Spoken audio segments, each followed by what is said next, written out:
Estilo Mulher no ar, nesta terça-feira, dia 10 de maio de 2016. Pois é, hoje vamos falar sobre cura emocional e espiritual. Vamos direto para o assunto, direto para a pauta, agora com a Camila Costa, que é coaching. Olá, Camila, como Oi, vai? Lu, tudo bem? Tudo bem? Que prazer estar aqui de novo. Prazer contigo. é nosso Tava com saudade. em te ver. Agora, Camila, como é que as pessoas podem fazer para promover essa cura emocional e espiritual na vida delas? Então, Lu, a cura emocional e espiritual, ela começa a partir do momento que a gente toma consciência da nossa integralidade. Porque nós precisamos entender que, às vezes, cuidar somente do corpo físico não é suficiente. Quando não é suficiente, quando a gente não consegue um equilíbrio total, cuidando apenas do corpo físico, a gente precisa entender que nós somos corpo, mente e espírito. Então, a cura emocional e a cura espiritual, ela surge dessa consciência, desse entendimento, que nós somos um todo e que nós precisamos cuidar do todo. Quais são os sentimentos mais nocivos, assim, para que desenvolva problemas emocionais e espirituais? Angústia é um primeiro ponto, assim. Muitas pessoas sentem, às vezes, um vazio que não é explicado, né? Não encontram uma direção para aquele vazio que estão sentindo. E isso gera aquela angústia, aquela tristeza, aquela sensação de inadequação existencial. Isso passa por uma tristeza, passa por uma ansiedade, e a partir daí os sentimentos são cada vez mais derivados e cada vez mais fortes. Agora, a angústia é uma consequência de alguma emoção, uma falta de um trabalho anterior, sim, né? Sim. E o que faz? O que provoca essa angústia? Essa angústia gratuita, muitas vezes.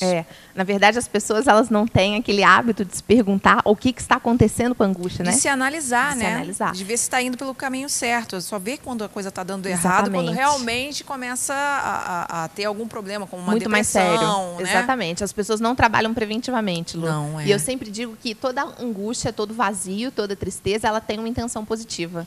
Então, qual é a nossa obrigação? Quando essa angústia surge para nós, a gente precisa analisar a nossa vida como um todo, nossa vida espiritual, nossa vida emocional, nossa vida familiar, nossa vida amorosa, até chegar um momento em que alguma área da vida vai dar algum sinal e a gente precisa ficar atento a esse sinal.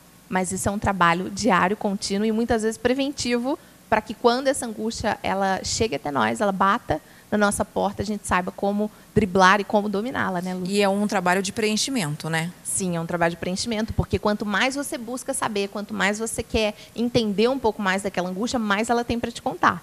Então, agora, a gente está num momento muito complicado, não só no país, mas no mundo, mas no país por conta dessa polaridade toda. Eu sempre falo aqui, tenho falado direto, principalmente com as terapeutas que vêm se apresentando aqui no Estilo Mulher.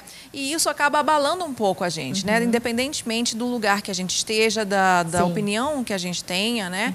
Tá todo mundo sofrendo muito com essa situação no país. Com certeza, até né? Porque também tem a questão enfim, muitos empregos também estão sendo fechados, muitas portas fechadas e tudo mais.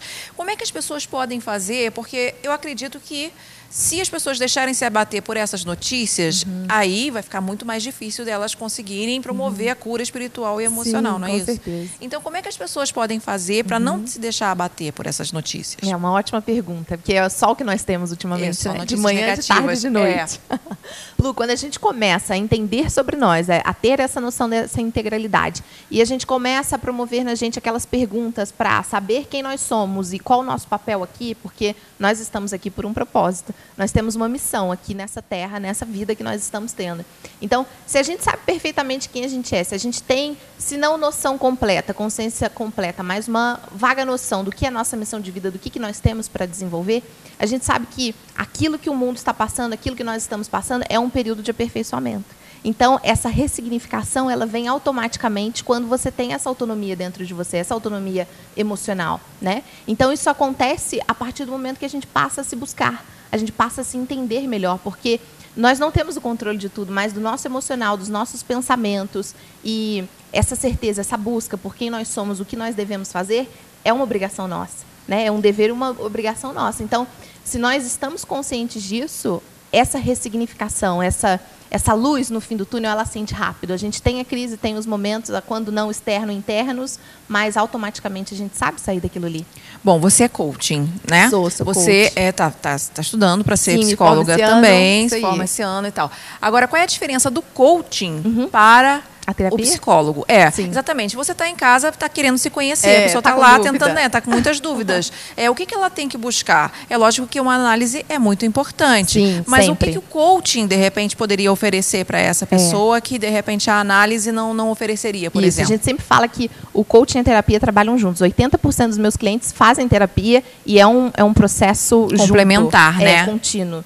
Mas o que acontece? Na terapia, a gente busca as causas, né? As causas todo o tempo. Então, a gente volta no passado, a gente foca no problema, até aquilo tudo está bem ressignificado, bem estruturado, bem elaborado, como a gente chama na terapia. O coaching, a gente entende a vida da pessoa como um todo. Num primeiro momento, a pessoa chega para mim, me fala o momento de limitação que ela está vivenciando, ou o problema que ela está vivenciando, a angústia, e automaticamente a gente pausa a limitação, a vitimização, a angústia, a tristeza, o que for, a ansiedade, e a gente começa a trabalhar para construir metas para que a pessoa saia daquela zona de portas fechadas, de nãos e de desespero interno. Então, o trabalho do coaching ele se diferencia da terapia pelo foco no futuro.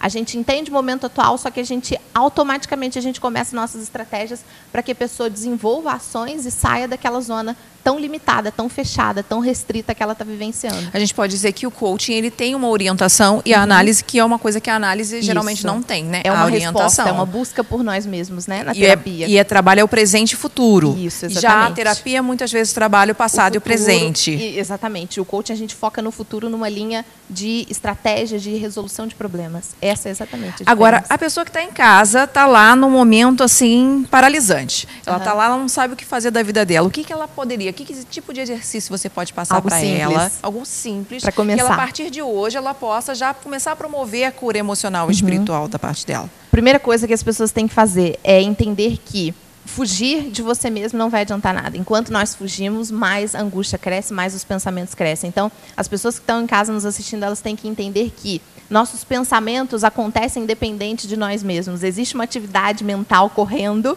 que não é parte da gente. É uma escolha nossa, aceitar ou não os pensamentos que passam na nossa mente. E como que a gente vai fazer essa escolha de aceitar ou não? Quando a gente começa a dedicar tempo para olhar para os nossos pensamentos. Então, a pessoa que está nos assistindo em casa, ela precisa ter 1 minuto, um tempo com ela.